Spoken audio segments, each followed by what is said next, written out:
From JBS Studios in Greater New York, this is the JBS News Update with Teisha Bader. I'm Teisha Bader with the JBS News Update for Friday, August the 8th, 2025.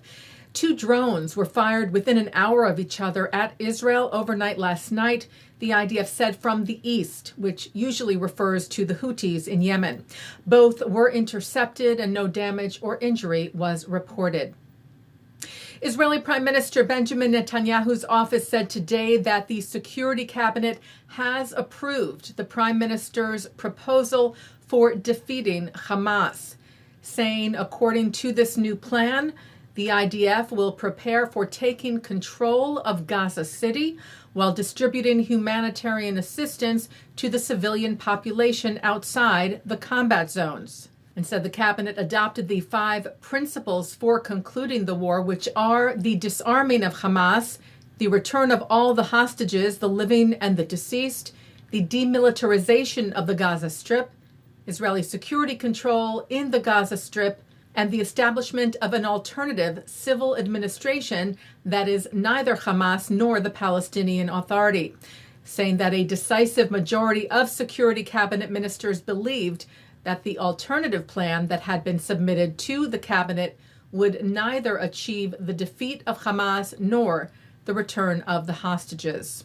IDF Chief of Staff Major General Eyal Zamir, who has expressed his concerns about the plan to expand the Gaza operation, said today that the IDF will carry it out in the best possible way, telling commanders of the General Staff, "We will continue to lead with the national responsibility placed on the IDF and its commanders.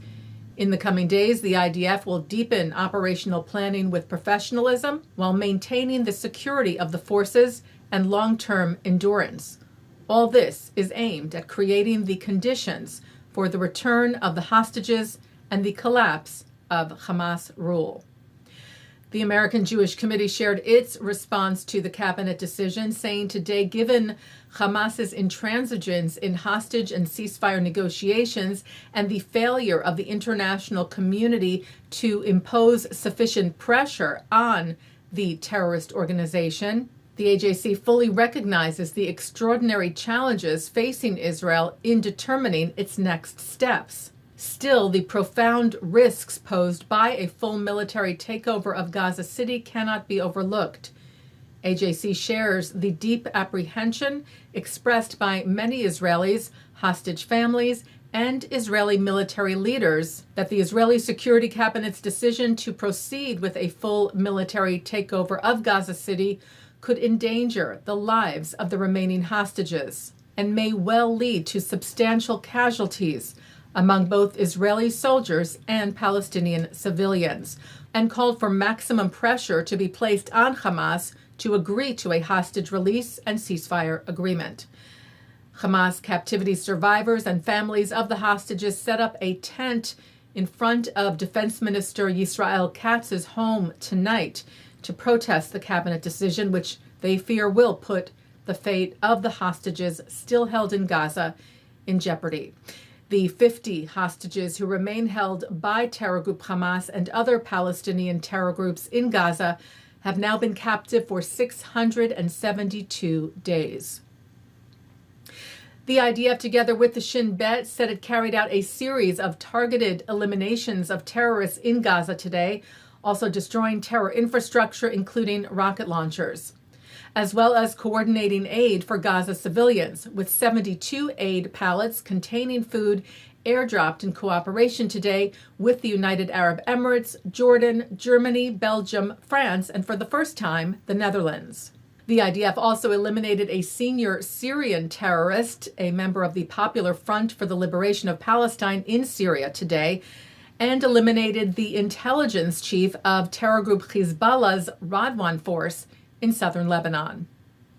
Turning now to France, where the headquarters of Israel's national airline El Al were vandalized overnight Wednesday, covered in red paint and hateful graffiti, including the words El Al Genocide Airline.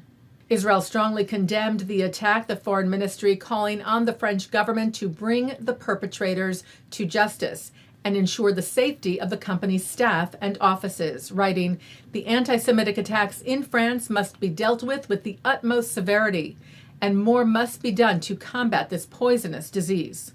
French cosmetics retail giant Sephora said it was taking steps after complaints regarding the anti-Semitism of one of its brands, Huda Beauty. CNN entertainment correspondent Elizabeth Wagmeister wrote, "After my report last week on founder Huda Katan's blatant anti-Semitism, Sephora is now reviewing the issue."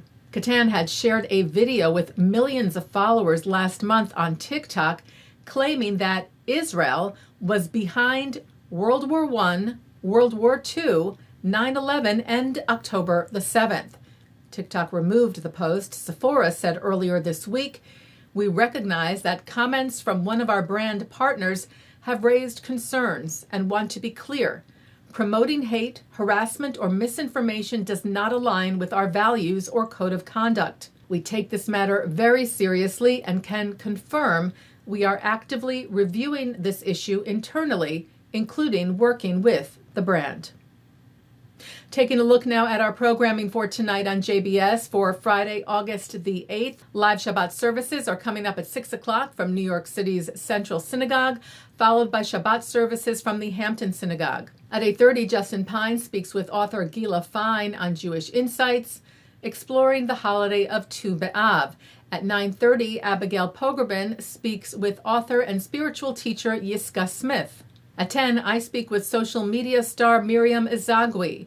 At 10:30, it's a replay from the Hampton Synagogue, followed by a replay from Central, and coming up next, a look at this week's Torah Portion. And that's the JBS News Update for Friday, August the 8th, 2025. I'm Teisha Bader. Shabbat Shalom. Am Yisrael Chai.